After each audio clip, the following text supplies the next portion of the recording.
ጂሃድ ለምን ተደነገገ የሚለው እናያለን። ጂሃድ ማለት ትግል ማለት ነው። ትግል ብሎ ማለት ሊታገልሽ የሚመጣ አካል ጋር ከራስሽ ለመከላከል ብለሽ የምታደርጊው ትግል ማለት ነው። አይታችኋል። ሪንግ ምናምን እንደዚህ ቦክስ ምናምን ሊጣላህ ይመጣል ሊጎዳህ፣ አንተ ራስህን እየተከላከልክ ጉዳት እንዳይደርስብህ ታጠቃለህ። እሱ ጂሃድ ይባላል። ታቻለህ። በኢስላም ታዲያ ጂሃድ የሚባለው ነገር ሙስሊሞች ሊያጠቃቸው፣ ሊገድላቸው፣ ሊዋጋቸው የሚመጣን አካል ከራሳቸው ለመከላከል የሚያደርጉት የሆነ ከራስ የመከላከል ስርዓት ጂሃድ ይባላል። ጂሃድ ይባላል። አላህ ስብሐነሁ ወተዓላ ማንን መዋጋት እንዳለብን ጂሃድ ማድረግ እንዳለብን ደንግጓል። አማኝ ማነው? ከሃዲያኖች ለሁለት ይከፈላሉ። አንደኛ ጂሃድ ማድረግ መዋጋት የሚፈልግ የከሃዲ አይነት፣ ሁለተኛ እንዲህ አይነት ነገር ውስጥ የማይገባ ሰላማዊ የሆነ የከሃዲ አይነት። ሰላማዊዎቹን መልካም ዋሉላቸው በሚል በርካታ ቦታ እንዳውም ተናግሮናል። እነርሱን ጫፋቸውን እንዳትለቁ ከነካችሁ ገነትን ሽታዋን አታገኙም ሁላ ብሎናል። ቃል ነቢዩ ሰለላሁ ዐለይሂ ወሰለም ነብዩ ሰለላሁ ዐለይሂ ወሰለም ምን አሉ? መን ቀተለ ሙዓሂደን ለም የሪህ ራኢሐተል ጀና አሉ። ሰላማዊ የሆነን የሌላ እምነት ተከታይ ከሙስሊሞች ጋር የሰላም ቃል ኪዳን ያለውን ከሃዲ የገደለ ሰው የገነትን ሽታ አታገኟትም አያገኝም ብለው ተናግረዋል። ከሃዲ ቢሆንም ራሱ ማለት ነው። ወለው ካነ ካፊረን አሉ። ከሃዲ ቢሆንም እንኳን ጫፉን እንዳትነኩት አሉ። ታዲያ ምን አይነት ሰው ነው ተጋደሉ የሚለው? ወቃቲሉ ፊ ሰቢሊላሂ አለዚነ ዩቃቲሉነኩም አላህ። እነዚያን በሃይማኖታቸው ምክንያት የሚጋደሏቸውን የሌላ እምነት ተከታይ ተጋደሏቸዋል። የሚጋደሏቸውን አለ። እንዴት ታዲያ ለምን ከነርሱ ጋር ለምን መጋደል ያስፈልጋል? እርቅ አይሻልም ወይ ልትሉ ትችላላችሁ። ለእርቅ ከወረዱ እርቅንም አላህ ሱብሓነሁ ወተዓላ አዟል። የሚገርማችሁ ሱረቱል አንፋል ላይ አላህ ምን አለ? ወኢን ጀነሑ ሊሰልሚ ፈጅነሕ ለሃ ይላል። ሙሐመድ ሆይ ሊዋጉ የመጡ ከሃዲያኖች ለእርቅ ከወረዱ አንተም ለእርቅ ውረድ እንዳትዋጋ ይላል። አንተም ለእርቅ ውረድ። ፈመስተቃሙ ለኩም ፈስተቂሙ ለሁም አለ። ሙሐመድ ሆይ እነዚህ ከሃዲያኖች ቀጥ እስካሉላቸው ድረስ እናንተም ቀጥ በሉላቸው፣ በሰላም ኑሩ አለ። ጭራሽ ጂሃድን አትመኙ አሉ ነብዩ ሰለላሁ ዐለይሂ ወሰለም። ሐዲስ ላይ ምን አሉ? ቃለ ነብዩ ሰለላሁ ዐለይሂ ወሰለም ላ ተተመነው ሊቃአ አልዐዱው ወሰሉላህ አልዓፊያ ፈኢዛ ለቂቱሙሁም ፈስቢሩ ፈኢነል ጀነተ ተሕተ ዚላል ሲዩፍ። ነብዩ ሰለላሁ ዐለይሂ ወሰለም ምን አሉ? ከጠላት ጋር ተገናኝታችሁ መፋለምን መጋደልን እንዳትመኙት አሉ። ቃል በቃል እንዳትመኙት፣ በቃ አይኖር፣ ይሄ ነገር በጭንቅላታችሁ እንዳይኖር ራሱ። ታዲያ ምን እንመኝ? ይልቁንስ በመካከላችሁ በእናንተ በእነርሱ መካከል ሰላም እንዲሰፍን ጸልዩ አሉ። አያችሁ፣ ሰላም ነው የሚፈልገው ኢስላም። ሰላም እንዲሰፍን በመካከላችሁ ጸልዩ። ታዲያስ ነገር ግን ጦር ሜዳ ላይ ካገኛችኋቸው ሊዋጓቸው ከመጡስ የዛኔ ጽኑ፣ ወደኋላ እንዳትለዋል። አይሻርም? ሊዋጉ ከመጡ እኛ እስክስታ እየመታ አንጠብቃቸው። የዛኔ ወይም ደግሞ ጽጌረዳ አበባ አንጥፈን ምናምን ኑ ግደሉና ላ ከራስ መከላከል ግድ ይላል። አየሽ፣ ነገር ግን እኛ አስለን ከመሰረቱ እንዳትመኙት ተብለናል። እንዳውም በእናንተ መካከል አላህ ሰላም እንዲያሰፍን ጸልዩ አሉ ነብዩ ሰለላሁ ዐለይሂ ወሰለም። ያ ስለዚህ ጂሃድ የሚባለው ነገር የተደነገገው ሊያጠቁን ከሚመጡ ከሃዲያኖች ከራሳችን ለመከላከል የተደነገገ ድንጋጌ ነው። አላህ ሱብሓነሁ ወተዓላ ታዲያ ይህን ያደረገው ከመቼ ጀምሮ ነው የሚለው ነው ላብራራላችሁ። ያልጠየቃችሁን እኔ እየጠየቅኩኝ ማለት ነው እንድትረዱ ዘንድ። ጂሃድ ከአደም ጀምሮ እስከ ሙሳ ዘመን ድረስ የለም ነበር። ታውቃላችሁ? ይሄን ከአደም ጀምሮ እስከ ሙሳ አለይሂ ሰላም ዘመን ድረስ ጂሃድ የለም። ታዲያ ምን ነበር ለከሃዲያኖች መቅጫው? መቅሰፍት የሚባል ነገር ነበር። ይቀሰፋሉ። ኖህ ህዝቦቹ ባመፁ ጊዜ ጂሃድ አድርግ አላለውም አላህ። ኖህ ሆይ መርከብን ስራና በጀልባ ላይ አስቀምጣቸው፣ እኔ እነዚህን እቀስፋለሁ። ከሃዲያኖችን ተቀሰፉ። ሁድ ባመፁ ጊዜ ህዝቦቹ ሁድ ሆይ እኔ እነዚህን ህዝቦች በአውሎ ንፋስ እቀስፋለሁኝ፣ አንተና ህዝቦችን አድናሃለሁ።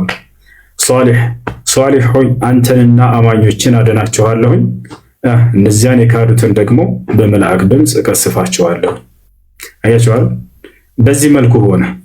የመጨረሻው ተቀሳፊ ማለት ነው ፈርዖን ነው። ፈርዖንን ልክ ከቀሰፈ በኋላ አላህ ሱብሓነሁ ወተዓላ በዚያ በማለት በውሃው ካሰመጠው በኋላ ምን አደረገ? አላህ ለሙሳ አለይሂ ሰላም ኦሪትን ተውራትን ሰጠው። በተውራት ላይ በኢንጂል ላይ በቁርአን ላይ ከዚህ በኋላ ደግሞ መቅሰፍት ቀረ። በቃ ራሳችሁ አማኞች ሊያጠቋቸው የሚመጡትን ተከላከሉ ተባሉ። ከዚያ በኋላ ነው ጂሃድ የተደነገገው። ማስረጃ ቃለ ሱብሓነሁ ወተዓላ ፊ ሱረት ተውባ ኢነላህ አሽተራ ሚነል ሙእሚኒነ አንፉሰሁም ወአምዋለሁም ቢአነ ለሁሙል ጀና ዩቃቲሉነ ፊ ሰቢሊላሂ ፈየቅትሉነ ወዩቅተሉን ወዕደን ዐለይሂ ሐቀን ፊ ተውራት ወልኢንጂል ወልቁርአን። በሶስቶቹ መጽሐፍቶች ላይ ነው የታዘዘው። ታዲያ ዒሳ ለምን አልተዋጋም? ዒሳ ዓለይሂ ሰላም ለምን አልተዋጋም? ምክንያቱም ለጂሃድ መስፈርቶች አሉት። ገብቶሃል? ለጂሃድ መስፈርት ዒሳ ዓለይሂ ሰላም ጥቂት ጊዜ ነበር ያስተማሩት። 3 ዓመት ነው በምድር ላይ ያስተማረው ዒሳ። በዚህ ባስተማራ ጊዜ ተከታዮች ያን ያክል አልነበሩም። 12 ተከታዮች ነበር ያፈራው። በትክክል እነዚህ ናቸው ይበልጥ ትምህርቱን ትኩረት አድርገው ሲከታተሉ የነበሩት፣ በደንብ ሲከተሉት የነበሩት የዒሳ ዓለይሂ ሰላም ተከታዮች። እነዚህ 12ቱን ከህዝብ ከሰራዊት ጋር ተዋጉ ብሎ ማለት አይቻልም። አቅማቸው የሚመጣጠንም አይደለም። ገብታችኋል አይደል? ለዚህ ነው እንጂ ዒሳ ዓለይሂ ሰላም እነዛን ከሃዲያኖች መፋለም አቅቶት አይደለም። ታዲያ ምን አደረገለት አላህ? በእርሱ ላይ ያሰቡበትን ሴራና ተንኮል ጂሃድ እንዳደርግ ካልታዘዘ ከተባለ አዳነው፣ ወሰደው። ዒሳን ሊገድሉት በመጡበት ጊዜ አላህ ሱብሓነሁ ወተዓላ ከመካከላቸው ነጥቆ ወሰደው። ዒሳን ነገረው ቀድሞ፣ ዒሳ ሆይ እነዚህ ከሃዲያኖች አንተን ለመግደል እያሴሩ ነው አለው። ወመከሩ ወመከረ አላህ ወላሁ ኸይሩል ማኪሪን። መሲሁንም ለመግደል አሴሩበት፣ አደሙበት እነዛ ፈሪሳውያኖች። ከዚህ አላህ ሱብሓነሁ ወተዓላ ምን አለ? እኔም ተንኮላቸውንና ሴራቸውን ላከሽፍባቸው ወሰንኩኝ። እኔ ከተንኮለኞችና ከሴረኞች ሁሉ በላይ ነኝና እበልጣቸዋለሁ እነሱን አለ። ካሰቡት ተንኮልና ሴራ በላይ አላህ ሱብሓነሁ ወተዓላ የማዳንን ስራ በመሲሁ ላይ ሰራ። ዒሳን ምን አለው ታዲያ? ኢዝ ቃለ አላሁ ያ ዒሳ ኢኒ ሙተወፊከ ወራፊዑከ ኢለየ ወሙጠሂሩከ ሚነ ለዚነ ከፈሩ አለው። አንተ ዒሳ ሆይ እኔ አንተን ልወስድህ ነው፣ ወደ እኔም ላነሳህ ነው፣ ከነዚያ ከካዱትም ላድንህ ነው አለው። አዳነው፣ ወሰደው ወደ ሰማይ። አያችኋል? ይህን ይመስላል። እና ጂሃድ ማለት እርሱ ነው። ታዲያ ጂሃድ የሚባለው ነገር መቼ ነው የተጀመረው? በነቢ ሰለላሁ ዐለይሂ ወሰለም ጊዜ ራሱ ብላችሁ ካያችሁ የሚገርምሽ ነቢ ሰለላሁ ዐለይሂ ወሰለም በ40 ዓመታቸው ነቢይ የሆኑ በ63 ዓመታቸው የነቢይነት አገልግሎታቸው አለቀ። ከዚህ ዓለም ተሰናበቱ። የስንት ዓመት ጊዜ ነበራቸው የነቢይነታቸው አገልግሎት ጊዜ? 23 ዓመት ነበረ። መካና መዲና ላይ ነበር ነቢ ሰለላሁ ዐለይሂ ወሰለም ሲያስተምሩ የነበሩት። መካ ላይ የመጀመሪያ ያስተምሩት ጊዜያቸው ነበር ነቢይ ተደርገው። በዚያ ላይ ለ13 ዓመት ያክል አስተምረዋል። መዲና ላይ ደግሞ 10 ዓመት። የሚገርምሽ መካ ላይ በጣም ከባድ ግፍና መከራን በጣም ከባባድ ቻለንጆችን አሳልፈዋል። በዚያን ጊዜ ግን ነቢ ሰለላሁ ዐለይሂ ወሰለም ያ በርካታ የግድያ ሙከራ ሲደረግባቸው ጂሃድ አልታዘዙም ነበር። አርፈህ አስተምር ነበር የተባሉት። ፈዕፉ ዐንሁም ወስፋህ ይላል። ሙሐመድ ሆይ አሁን ጊዜው አይደለም የጂሃድ አትታዘዝም፣ ፈዕፉ ዐንሁም ወስፋህ ይቅር በላቸው እለፋቸው፣ ዝም ብለህ አስተምር። አለም ተረ ኢለ ለዚነ ቂለ ለሁም ኩፉ አይዲየኩም ወአቂሙ ሰላተ ወአቱ ዘካ፣ እጃችሁን አጠጥፋችሁ ሶላትን ስገዱ፣ ዘካን በአግባቡ ስጡ፣ ትእዛዛቶችን ፈጽሙ እንጂ በፍጹም እንዳትዋጉ ብሎ አላህ ቃል በቃል ከልክሏቸው ነበር። ከዚያ በኋላ የሚገርምሽ ወደ ኢትዮጵያ ተሳደዋል የነብዩ ሰለላሁ ዐለይሂ ወሰለም ሰሃቦች የሚለውን ታሪክ ትሰማላችሁ። ለምንድን ነው ዓላማው? ጂሃድን ላለማድረግ እኮ ነው ያ ጀማዓ። ኢስላም ጂሃድን የሚናፍቅ ይመስላችኋል ብዙ ሰዎች። ላ ወላሂ ጂሃድን በጣም የሚሸሽ ኢስላም ፈርቶ አይደለም፣ ጸብን ስለማይወድ ነው። ነብዩ ሰለላሁ ዐለይሂ ወሰለም ከሳዑዲ አረቢያ ከመካ ወደ ኢትዮጵያ ሄደው ያላቸው የነብዩ ሰለላሁ ዐለይሂ ወሰለም ሰሃቦቻቸውን እንደ ኢትዮጵያ ታምራለችና ደስ እንድላችሁ እዛ አፍዋ ብላችሁ ኑሩ ለማለት እንዳይመስላችሁ። ነገር ግን እዚያ ጸብን በፈጠሩ ጊዜ መካ ሹማምንቶችና ንጉሶች ሌላ ጸብን ባጫሩ ጊዜ በቃ ያ ጦርነት እንዳይካሄድ ነበር። በቃ ሂዱና ሰላም ያለበት ቦታ አምላካችሁን አላህን አምልኩ አላቸው። ኢዝሀቡ ኢለል ሐበሻ ፈኢነ ቢሃ መሊከን ላ ዩዝለሙ ዐንደሁ አሐድ አሏቸው። ሂዱ ወደ ሐበሻ፣ በዚያች ሀገር ላይ ማንም ሰው የማይበደልበት ፍትሃዊ ንጉስ በሷ ጋር አሁን ይገኛልና ብለው ተናገሩ። እንዳሉትም የተናገሩትም ትንቢታቸው እውነት ሆኖ ተገኘ። ሐበሻ በመጡ ጊዜ ንጉሱ ወዲያው ተቀበላቸው እነሱን። ከዚያ በኋላ እነዚህ ይህን ታሪክ ልቀጥልላቸው፣ በጣም ደስ የሚል ታሪክ ስለሆነ እንደው ካላረዘምኩባችሁ ማለት ነው። ይሄን ብቻ ከዛ በኋላ ለቀጣይ እንሄዳለን። የሚገርማችሁ ከዚያ ተከትሏቸው አሁን ሰላዮችን 2 ሰላዮችን ላኩ። የመካ ሹማምንቶችና ንጉሶች ወደ ማን? ወደ ኢትዮጵያው ንጉስ። የነብዩ ሰለላሁ ዐለይሂ ወሰለም ምን ብለዋል? እንዳትረሱት ይሄን ቃል። ፍትሃዊ ንጉስ ነው አሉ። ፍትሃዊ መሪ ነው ብለው ተናገሩ። ገብታችኋል አይደል? ትንቢት ነው። አንድ ነብይ የሩቅንና ድብቅ ነገራቶችን ነገር ሲናገር እርሱ በሌለበት ባልተገኘበት ቦታ እንዳለው ሆኖ መገኘቱ የነብይነቱ ማረጋገጫ ነው። ያ እንዳለው ካልሆነ ደግሞ ሐሰተኛ ያደርገዋል ያንን ነብይ። ምክንያቱም ከአምላክ አይደለም ይሄ ነብይ፣ ሐሰተኛ ይሆናል። ስለዚህ ነብዩ ሰለላሁ ዐለይሂ ወሰለም ፍትሃዊ መሪ ነው ሄደው አሉ። ኢትዮጵያ መጥተው አይተውት ነው ንጉሱ ጋር እንደው እንዴት እንደሚፈርድ አይተው ነው? አላዩም። እዚያው ባሉበት ሆኖ ነው የተናገሩት። ሰሃቦች ግን የእርሳቸው ቃል እውነት እንደሆነ ስለሚያውቁ ቀጥታ ሄዱ፣ ወደ ኢትዮጵያ መጡ። ፍትሃዊ ነው፣ አትበደሉም፣ ማንም አይበድላችሁም ሄዱ ብለዋቸዋል። እንዳሉትም ምንም ሳይበደሉ ፏ ብትን ብለው ኢትዮጵያ ላይ ኖረዋል። ነገር ግን በዚያ መካከል ላይ የተሆነውን ልንገራችሁ። እንደተሳደዱ ወደ ኢትዮጵያ የመካ ሹማምንቶችና ንጉሶች 2 ሰላዮችን ላኩ። አብዱላህ ብን ረቢዓ፣ አምር ብን አልዓስ የተባሉ 2 ሰዎችን ላኩ። እነዚህ ሰዎች ከጊዜ በኋላ ይሰልማሉ። የሚገርማቸው የዛኔ ግን ከሃዲያኖች ነበሩ። ዝም ብሎ በባዶ አይደለም እነዚህን ሰላዮች ላኳቸው ወደ ንጉሱ ጋር። በጣም ከባባድ የሆኑ ስጦታዎችን ወርቅና ብሮችን አስይዘው ነበር። ቀጥታ ይህን ስጦትና ለሀበሻው ንጉስ ሙስና፣ ከዛ በኋላ እነዚህን ልጆች ያሳለፈ ስጠን ብላችሁ የሀገራችን ልጆች ናቸው አምፀውብን ነው ክፉ ነገር አድርገው ነው ብላችሁ ተቀብላችሁ አምጡ ብሏቸዋል። ከዚያ በኋላ ይህን ስጦታ ይዘው ሄዱ። ቀጥታ ይዘው ሄዱና ለንጉሱ ሰጡት። ይሄ ከመካ ሹማምንቶችና ንጉሶች የተላከነን እኛ ይሄንን ከነርሱ የመጣ ስጦታ ነው እንካ ይሄንን አሉት። ቀድመው ሰጡት። ለምን? በዚያ ከገዙት በኋላ ልቡን ገዝተ ነው ከዚያ በቃ የምንፈልገውን ያደርግልናል ብለው ነው።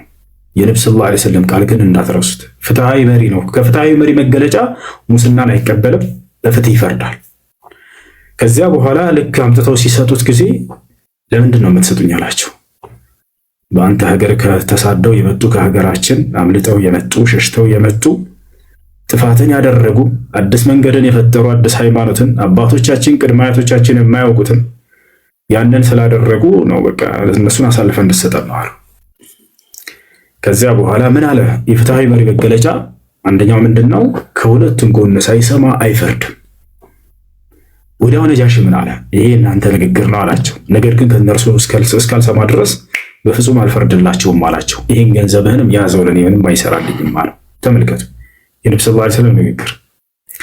ከዚያ በኋላ ጥሩልኝ አለ ነጃሺ። እንዳለ ተሳደው የመጡት ሰሃቦች ከንጉሱ ቤት ገቡ። ከነጃሺ ቤት ከቤተ መንግስት ገቡ። ለምን መጣችሁ ሀገሬ ላይ ብለው ጠይቃቸው። እኛስ የመጣ ነው ነቢዩ ሙሐመድ ሰለላሁ ዐለይሂ ወሰለም ወደ ሀበሻ ሄዱ፣ በዛች ሀገር ላይ ማንም ሰው የማይበደልበት ፍትሃዊ መሪ ይኖራል አለ ብለውን ነው፣ ለዚህ ነው የመጣ ነው አለው። ከዚያ በኋላ ነጃሺ ምንድን ነው ሙሐመድ? ማን ነው እርሱ ሙሐመድ? ወደ ምንስ ነው የሚጠራቸው አላቸው። እርሱ ወደኛ የላከው የሆነ መልእክተኛና ነብይ ነው አሉ። ይህን ወክሎ እየተናገረ ያለው ማን መሰላችሁ? ጃዕፈር ይባላል። የነብዩ ሰለላሁ ዐለይሂ ወሰለም ያጎታቸው ልጅ ነው። ጃዕፈር ኢብኑ አቢ ጣሊብ ይባላል። እርሱም ተሳደው ከመጡት መካከል ምንድነው እሱ ሲላቸው ጊዜ ሁወ ነብይ ምን አልአንቢያ፣ እርሱ ከነብያት መካከል አንድ ነብይ ነው፣ ለዚህ ዘመን ለመጨረሻው ዘመን የላከው የአላህ መልእክተኛ ነው ብሎ ተናገረ። ሀል ነዘለ ዐለይሂ ሸይኡን አለ፣ ወደ እርሱ የተወረደለት ቃል አለ ነብይ ከሆነ ብሎ ጠየቃቸው። ተመልከቱ ጥያቄያቸው ማለት ነው።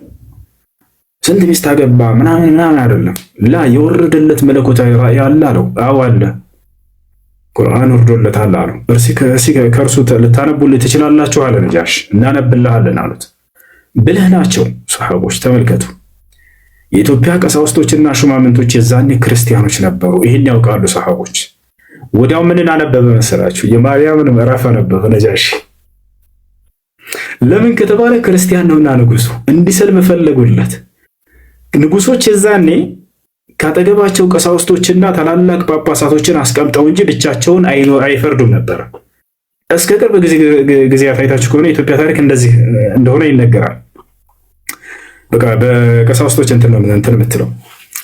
ስለዚህ በፊቱ ቆመና ቢስሚላህ ራሕማን ራሒም ካፍሃ ያ ዓይን ሷድ ዚክሩ ረሕመት ረቢከ ዓብደሁ ዘከሪያ ኢዝ ናዳ ረበሁ ኒዳአን ኸፊያ ቃለ ረቢ ኢኒ ወሃነ ልዓዝሙ ሚኒ ወሽተዐለ ረእሱ ሸይበን ወለም አኩን ቢዱዓኢ ረቢከ ሸቂያ እያለ የማርያምን ምዕራፍ የማርያምንና የክርስቶስን እስካወላለዱ እስከተሰራው ተአምር እስካስተምሮቱ እስከ ሁሉ ታሪኩ ያለውን አነበበለት። ወዲያው ይሄን ባነበቡ ጊዜ አለቀሱ። እንዴት አለቀሱ? ቋንቋቸው አረበኛ ነበር ማለት ነው። እንዴት ተረተሩ ልትሉ ትችላላችሁ። የዛኔ እነ የመን ምናምን ሳይቀሩ የኢትዮጵያ ነበሩ። እንዳለ በርካታ አረብ ሀገራቶችን ኢትዮጵያን ትንትላቸው ነበር፣ ታስተዳድራቸው ነበር። እስከ ቅርብ ጊዜ ድረስ መለስ ሳይቀር አረበኛ በደንብ ይረዳ ነበር። አይደለም በዚያ ዘመን የነበሩት ማለት ነው። ታቻለ ያ እና በደንብ ያውቁት ነበር ይህን ቋንቋ። የመን የኢትዮጵያ ነበረች፣ ሀበሻ ነበረች፣ በሀበሻ ትመራ ነበር። አብርሃ የመንን በደንብ አድርጎ ያስተዳድራት ነበረ። ያውቻው ልክ እንዲሁ እነ ነጃሺ ምናምን በነበሩበት ዘመን። ስለዚህ ያን ይረዱ ነበርና ወዲያው አለቀሱ ይለናል አላህ Subhanahu Wa Ta'ala። ንጉሱም ቀሳውስቶች መነኩሴዎች ሳይቀሩ ባጠገቡ የነበሩትም እንዳለ በዚያ ቤተ መንግስት ይሄ ጉዳይ እንዳለ ሲሰሙ ጊዜ እንዳለ ቀሳውስቶች ተሰባስበው ስለነበር አልቀሰዋል። ኢስላምንም ወዲያው ተቀበሉ። ወታቻ አይደለ? እንደተቀበሉ እስላምን ማስረጃ ከፈለጋችሁ ቀሳውስቶችና መነኩሴዎች የኢትዮጵያ ቀሳውስቶችና መነኩሴዎች እንደተቀበሉ እስላምን ቃል በቃል በቁርአን ላይ ተቀምጧል። አላህ ቃል በቃል ይሄን ሲናገር ምን አለ? ለተጅደን የዛን ቁርአኑን በሰሙ ጊዜ ማለት ነው እንዳለቀሱ እና ነጃሺ ሁሉ ተቀምጧል። ቀሳውስቶችም እንዳለቀሱ፣ መነኩሴዎችም እንዳለቀሱ ቃል በቃል አላህ ምን አለ? ለተጅደን አሸደ الناس عداوة للذين آمنوا اليهود والذين أشركوا ولتجدن أقربهم مودة للذين آمنوا الذين قالوا إنا نصارى ذلك بأن منهم قسيسين ورهبان وأنهم لا يستكبرون على نزع كريستيانوس نن ያሉ ብሎ ቃል በቃል ክርስቲያኖች ብሎ ገለጸና ከነርሱም መካከል ቀሳውስቶቻቸውና መነኩሴዎቻቸው ብሎ ገለጸ። ከዚያስ وإذا سمعوا ما أنزل إلى الرسول አለ ወደ መልእክተኛዬ ያወረድኩትንም ቃል በሰሙ ጊዜ ቁርአንን አለ ቅድም ነጃሺ ሲያነብ የነበረው ማን ነው? ጃዕፈር ሲያነበረው ነው። ترى أعينهم تفيض من الدمع مما عرفوا من الحق ከተረዱትና ካወቁት እውነታ የተነሳ አይኖቻቸው ሲያረጉና ሲያለቅሱ ታዩአቸውም ነበር እያለ ተናገረ።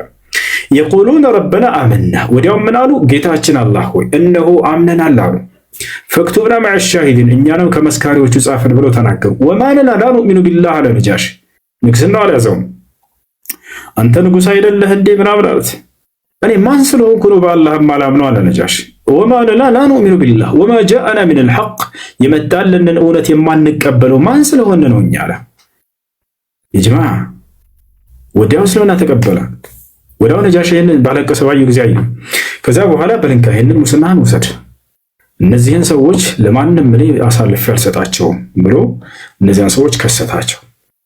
ነቢ ሰለላሁ ዐለይሂ ወሰለም ምን ብለው ነበር? ወደ ሀበሻ ሄዱ። በዚያች ሀገር ላይ ከስሩ ማንም የማይበደልበት ፍትሃዊ መሪ ይኖራል አለና ብሎ ተናገሩ። እንዳሉትም ቃላቸው እውነት ሆኖ ተገኘ። እነዚያን የተገፉና የተጨቆኑ የተሳደዱ አካሎችን ማንም ሳይበድላቸው ፏ ብትን ብለው በሀበሻ ኖሩ።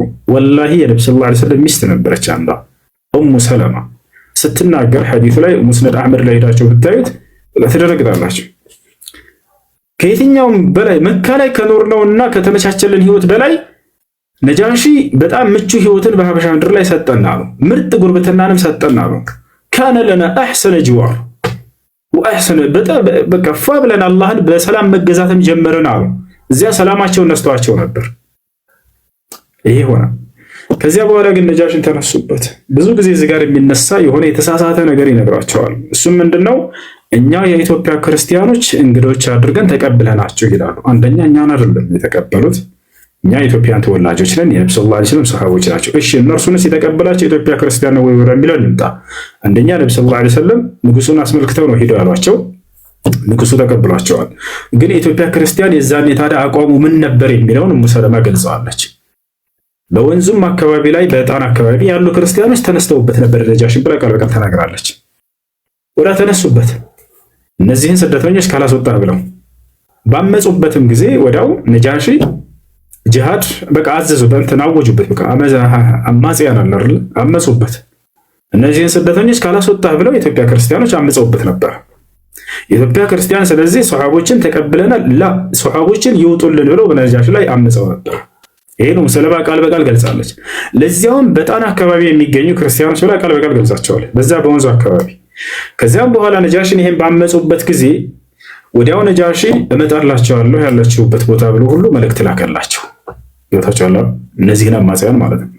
በዚህ ጊዜ ሱሐቦች ሰሙ አለች ኡሙ ሰለማ። በሰሙ ጊዜ ከኛ ጋር ያሉ ወንዶችም በእኛ ምክንያት ነውና ያመጽ የተነሳብህ ከጎንህ ተሰልፈን እንዋጋለን፣ ጂሃድ እናድርግልህ አሉት።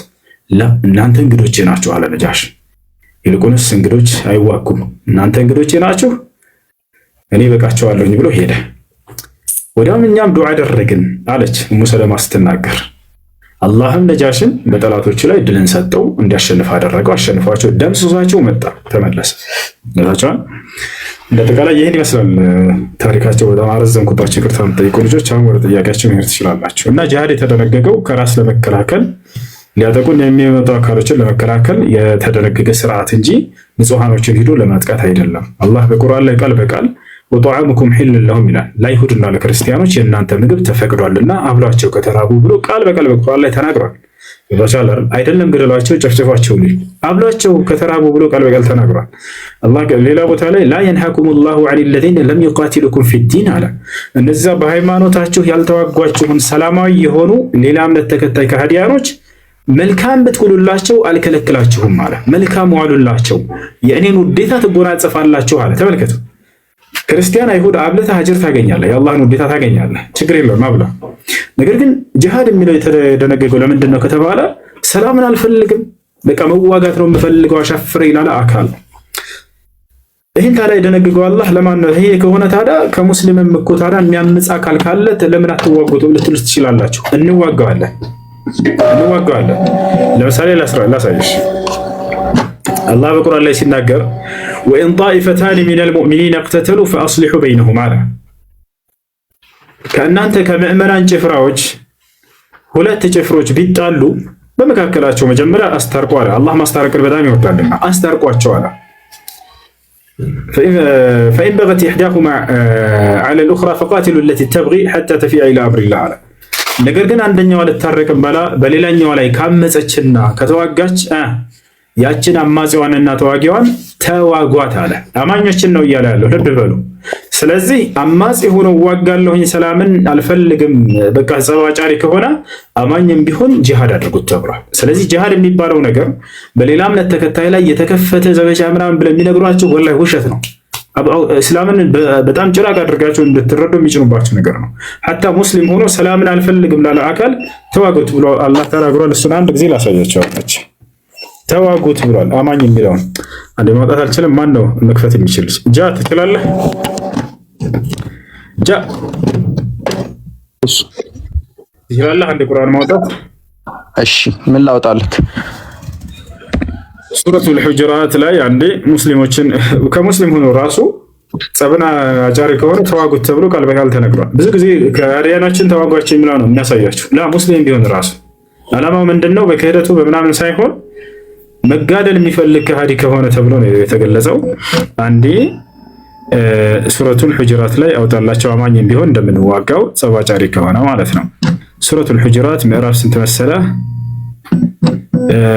ምዕራፍ 49 ጃን ትልቁ ላይ አድርጉት። ይሄኛው 49ኛው ምዕራፍ ላይ አወጣጃ። እሺ ከምዕመናን የሆኑ ሁለት ጭፍሮች ቢጋደሉ አለ በመካከላቸው አስታርቋል አላህ። መጀመሪያ በቃ ማስታረቅን ይወዳል አላህ እና ከምዕመናን የሆኑ ጭፍሮች አማኞች ናቸው፣ ልብ በሉ። ቢጣሉ አስታርቋቸው። ከሁለቱ አንደኛይቱም በሌላኛይቱ ላይ ወሰን ብታልፍ ያችን ወሰን የምታልፈውን ወደ አላህ ትእዛዝ እስከምትመለስ ድረስ ተጋደሉ። አማኝም ቢሆን እንጋደለዋለን፣ ጂሃድ እንከፍትበታል። ለምን? ሰላምን አልፈልግም በቃ ጸባጫሪ ነውና። ስለዚህ ጂሃድ ማለት ሰላምን ለማይፈልጉ ሰዎች ስርዓት ማስያዣ፣ ሰላም ማስያዣ የተደነገገ ድንጋጌ ነው። ይሄ ተጋደሉ የሚለው ነገር ለካህዲያን ብቻ አድርገው እስከዛሬ ሲያሳያቸው ነበር። ያው ብትመለስም በመካከላቸው በትክክል አስታርቋል። በቃ መለሳለሁ ካለ አስታርቋቸው፣ ሰላም ይስፈናል። አላህ ሱብሓነሁ ወተዓላ በነገር ሁሉም አስተካክለዋል። በቃ መልካምን እንጂ አታድርጉ አለ። አያችሁ፣ አላህ አስተካካዮችን ይወዳልና አላህ አስታራቂዎችን ይወዳል። አያችሁ፣ ይሄ ነው። ከካህዲያኖችም ተጋደሉ የተባለው አሁንም የሚጋደሉ አካሎችን እንጂ ሌላ አይደለም። እሱንም አንዴ አሳያት። ሱረቱል በቀራ ሁለተኛው ምዕራፍ ላይ አንዴ አውጣ። ከሃዲያኖች ቢሆን ራሱ የሚጋደሉ ከሆነ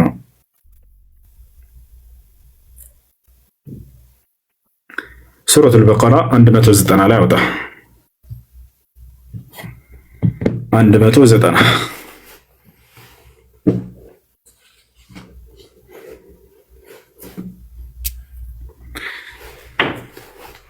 ምዕራፍ 2 190 ኔት ይይዛል። እንትን ብሎ ታባርቁ ልጆች ወንድም ደሰረ